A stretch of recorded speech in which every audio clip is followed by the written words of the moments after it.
Hey guys, it's Alyssa, and today I wanted to come on kind of like in response to David Dobrik and Dirty Dom and all that. Um, and just his video, David's video that he just put out, apologizing and stuff. As you guys know, I'm a literal crybaby, and anything I find remotely upsetting, I will cry. Not around like other people, but like in my videos, yeah, but in real life, I don't burst out into tears all the time, but I'm easy to stir up emotion in. But watching David's apology really just kind of struck a nerve, and it's not because it touched me or anything like that. It's just he said what we wanted to hear because he knows that's what we wanted to hear.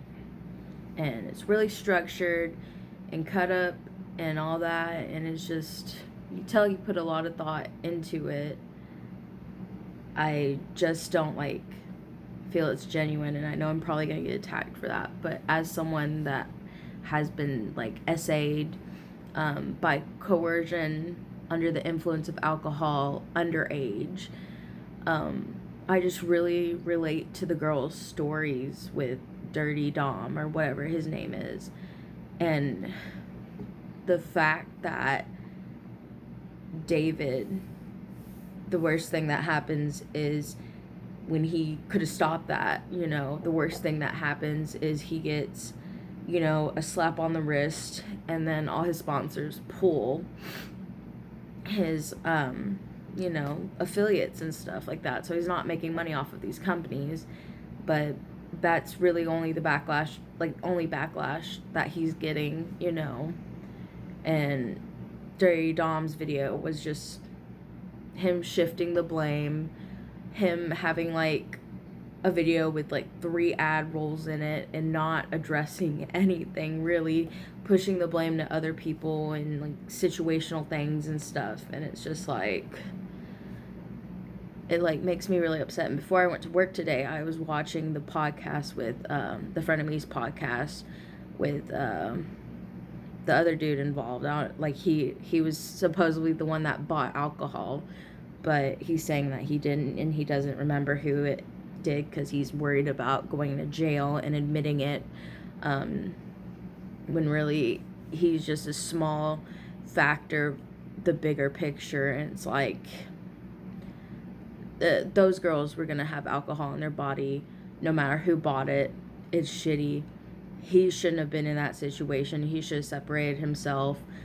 It should have never been a situation to begin with, and it just pisses me off because it's exactly the situation that I went through when I was 17, and I felt pressured into something. But not only were these women pressured into something, some of them were allegedly underage, and they had this huge power dynamic with a camera being shoved in their face for a skit, but it's not a fucking SNL skit. It's these women's lives. And I know I'm not gonna cry, but I might tear up a little bit, but these women that this happened to 3 years ago are just now talking about it and feeling comfortable enough to come about and say stuff like this because the tides are starting to change, and they're probably just now coming to terms with what happened to them. And it's so fucking shitty because people are like, why did they wait this long? And it's when you are an SA survivor and R-word survivor, you change for years. You do things out of character. You act out. You close up. You gain weight. You either lose weight, you gain weight. You start wearing clothes that cover your body. You stop, really being yourself. And the fact that these women had to go through not only blaming themselves for agreeing to be in a vlog, but blaming themselves for taking the alcohol, even though it's not their fault that they were being fed alcohol underage, or even if they were the drinking age, to loosen up women, to have a foursome. Like, it's fucked. It honestly is so fucked. And the fact that David can sit in his whatever mansion or multi-million-dollar apartment in his fucking Tesla, giving away cars and shit, and I know it's all gonna blow over because he is a privileged white young male that has money. And that's what pisses me off so much, is that,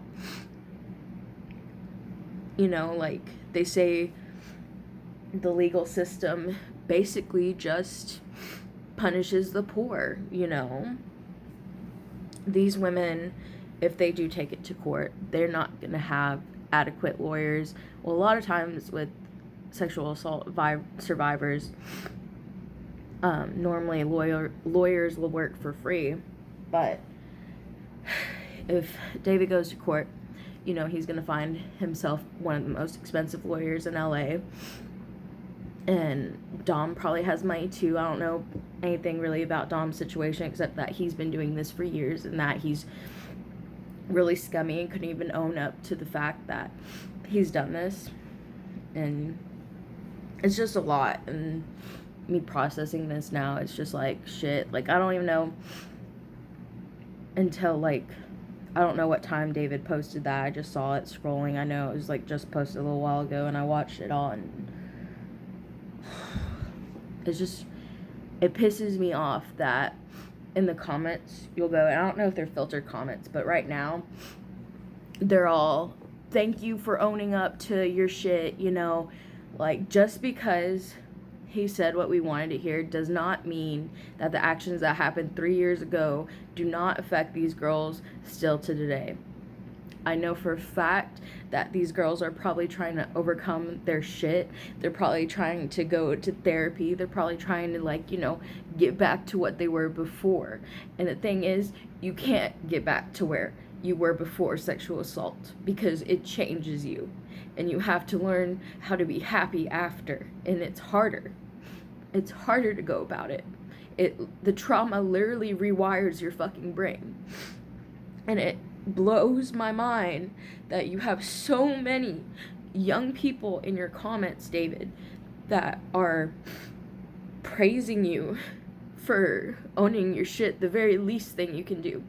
The very fucking least thing you can do. And I wouldn't be surprised, and this is just, you know, what I feel like happens with most rich people. I'm not saying it's going to happen with David, but I would not be surprised if these women were paid off. And it's shitty, but most of them will take it if they don't have money, because that's just how life is. And it just blows my mind how many positive comments are on that video right now. And it is like really triggering, honestly, because I was sitting there the whole time just trying to process it. And in the video, he's saying everything he should say, and in that way it just feels scummy, because I think he does feel bad, but I think he feels bad mainly because he is under scrutiny right now, not because he feels guilty. I think that, you know, if he was okay with it during the time the skit was happening, then he's probably okay with it. Not okay with it now, you know, people change, but, like, I don't think he regrets the action itself. I think he regrets the consequences of the action, and that's just my opinion. This is all just alleged, you know, but it makes me so, like, upset that these women are gonna have to go through their lives, like the rest of their lives, thinking they got raped for a video. It blows my mind. And his audience is just a bunch of young kids, and this further normalizes, you know, boys will be boys, and, you know, you shouldn't be in the wrong place at the wrong time type shit, you know. And everyone under his video saying, oh, we love a king that, you know, is like, you know, owns his shit. Like it'd be different if he was the one that brought alcohol to a party, but he was the one that filmed the whole fucking thing and reacted to them having sex, which wasn't even non-consensual sex, you know. Oh, it blows my mind. But yeah, that's just my 2 cents. I'm gonna go to bed because I took Benadryl earlier just to go to sleep, and then I saw that, and then it just set me off, and I had to get on and say something because I haven't uploaded in a week anyway, but it makes me so fucking mad. But anyway, I'll talk to you guys later. I just wanted to come on here and put in my 2 cents. I don't even have eyebrows on. It's kind of bad. I look a mess, but that's just my thoughts, my opinions on the matter.